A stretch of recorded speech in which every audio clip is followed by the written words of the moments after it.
दो साथी TV channel पर आपका हार्दिक स्वागत है। आइए आज बात करते हैं मानव जीवन में वास्तुशास्त्र का महत्व और इस एक ही वीडियो में पूरे घर के वास्तु दोष के निवारण का या समाधान का सारा विवरण मैं इस वीडियो में बताना चाहूँगा। इसलिए वीडियो को शुरू से लेकर अंत तक ज़रूर देखिएगा और चैनल को यदि आपने सब्सक्राइब कर लिया है तो बहुत अच्छा है, यदि नहीं किया है तो मैं कहना चाहूँगा सब्सक्राइब करके बेल आइकॉन को ज़रूर दबा दीजिएगा ताकि आने वाले हर वीडियो का नोटिफिकेशन आपको मिलता रहे और आप वास्तु से संबंधित सारी जानकारियाँ घर बैठे मुफ्त में पा सकें। आइए इस बारे में पूरी जानकारी देता हूं मैं, इसलिए 15 मिनट का ये वीडियो होगा, ज़रूर सुनिएगा।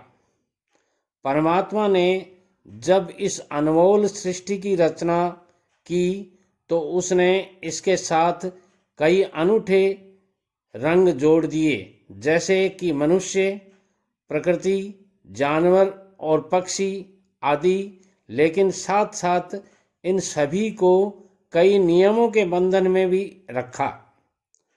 सृष्टि को 4 युगों में विभाजित किया और उसके अनुरूप कार्यों को भी ढाला।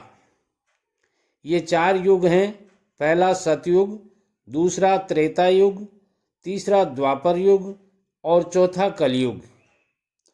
इस सृष्टि की शुरुआत सतयुग से शुरू हुई और अंत अब कलयुग पर हो रहा है। आज हम जीवन और मृत्यु के अंतर को भूल चुके हैं,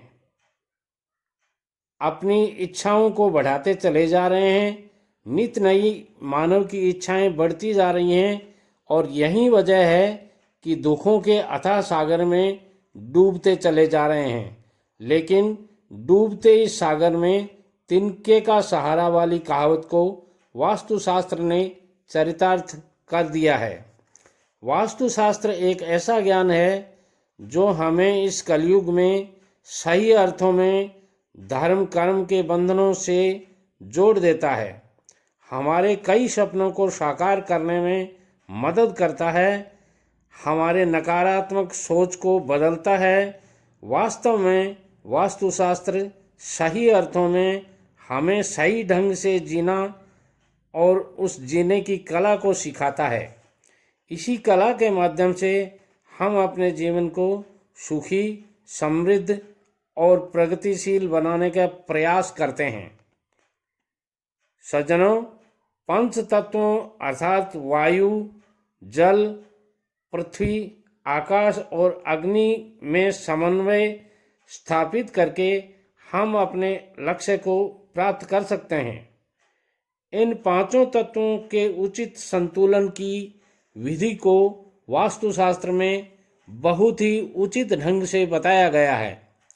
जब आप एक मकान बनाते हैं तो वो आपका एक सुंदर सपना होता है और आप चाहते हैं कि उस घर का माहौल मंदिर जैसा स्वच्छ और शांत हो तथा उस घर में सौभाग्य और समृद्धि हो, धन धान्य की कोई कमी नहीं रहे, पुत्र पौत्र की बढ़ोतरी हो और मकान दुकान आपके खूब बनते जाएं। संसार के सारे सुख आप उस घर में भोग सकें, ऐसी आपकी तमन्ना होती है। लेकिन जब आप देखते हैं कि ऐसा नहीं हो रहा है तो आप दुखी हो उठते हैं। अच्छे सुखी घर का सपना दुर्भाग्यशाली घर में बदल जाता है। इस दुर्भाग्य का मुख्य कारण जानी अनजानी परिस्थितियों में पैदा हो जाता है, जो कि वास्तु दोष कहलाता है। यानी कि प्रकृति के नियमों के विरुद्ध हर व्यक्ति इस ओर ध्यान नहीं देता है कि रसोई घर कहाँ होना चाहिए, शयन घर कहाँ होना चाहिए, शौचालय कहाँ होना चाहिए, बैठक का कमरा यानी जिसको आजकल ड्राइंग रूम बोलते हैं वो कहाँ होना चाहिए इत्यादि सही दिशा में है या नहीं है। और यही आपके धन, स्वास्थ्य और दुर्भाग्य हानि का कारण बनता है। यही समस्या आपको अपनी फैक्ट्री, दुकान और ऑफिस में नजर आती है। इन सब दोषों को सरल रूप से दूर करने की प्रक्रिया का नाम ही वास्तुशास्त्र है। वास्तुशास्त्र को अगर आप एक प्रकृति वैज्ञानिक कला कहें तो इसमें कोई आश्चर्य नहीं होगा। वास्तुशास्त्र में अंकों के महत्व और अर्थ को हम इस प्रकार भी जान सकते हैं। एक का अंक ईश्वर एक है, ये बताता है। 2 ईश्वर और जीव के मिलने से सृष्टि बनी है। 3 लोक हैं, स्वर्ग लोक स्वर्ग लोक, मृत्यु लोक और पाताल लोक। 4 वेद हैं, यजुर्वेद, सामवेद और अथर्ववेद। और 5 तत्व हैं, पृथ्वी, जल, आकाश, अग्नि और वायु। 6 ऋतुएं हैं, बसंत ऋतु, ग्रीष्म ऋतु, वर्षा ऋतु, शरद ऋतु, हेमंत ऋतु और शिशिर ऋतु। और 7 स्वर 7 होते हैं और वैज्ञानिक दृष्टि से सूर्य किरणों में भी 7 रंग होते हैं। और 8 एक दिन और रात में 8 प्रहर होते हैं तथा 9 का अर्थ है नवदा भक्ति से है। और 10 दिशाएं होती हैं और 10 दिग्पाल भी होते हैं। इन सभी अंकों के महत्व और अर्थ का मिला जुला रूप आपको वास्तुशास्त्र में देखने को मिलता है। और कुछ ऐसे उपयोगी सुझाव आप अपनाकर अपने को लाभान्वित कर सकते हैं।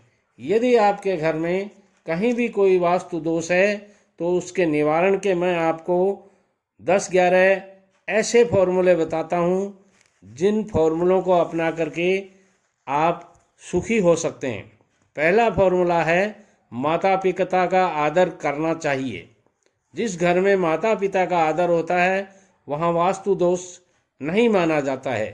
दूसरा है, सकारात्मक सोच को अपनाइएगा। और तीसरा मैं कहूँगा, सुबह उठकर अपने हाथों की हथेलियों को देखना, क्योंकि हाथ के अगले हिस्से में लक्ष्मी का वास, मध्यम में सरस्वती और मूल में गोविंद का वास बताया गया है। शास्त्रों में ऐसा श्लोक भी है, आपको शायद ध्यान आ जाए, मैं बोल के सुनाता हूँ। कराग्रे वस्ते लक्ष्मी, कर मध्य तु सरस्वती, कर मूले तु गोविंदे, प्रभाते कर दर्शनम। ऐसा बोल करके यदि आप सुबह सुबह अपनी दोनों हथेलियों का दर्शन करते हैं तो आपके घर में सामान्य कोई भी वास्तु दोष है वो खत्म हो जाता है। अतः जीवन में धन, ज्ञान, यश और ईश्वर को प्राप्त करना चाहते हैं तो आपके अपने हाथ में है, उसे काम में लीजिए।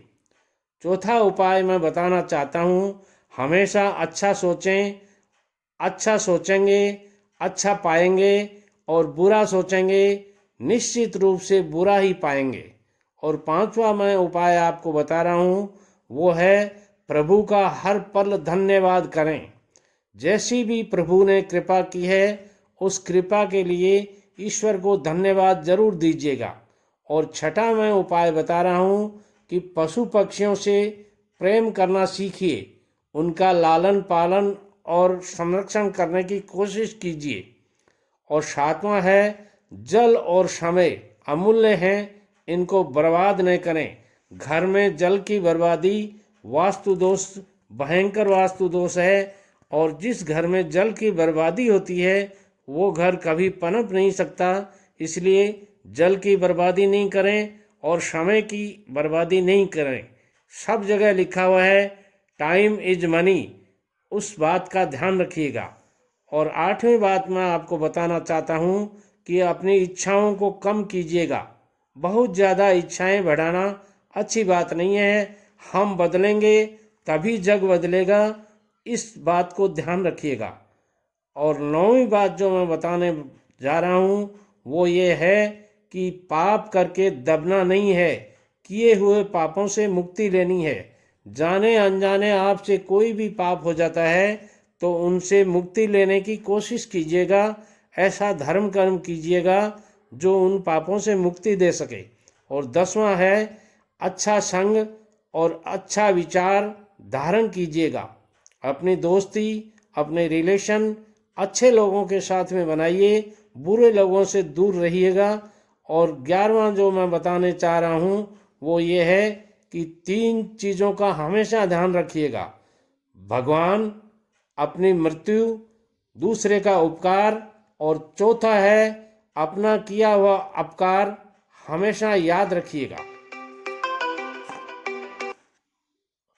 इन सभी अनमोल वचनों का यदि आप पालन करते हैं तो आप अपने दुख और परेशानियों को कम कर सकते हैं।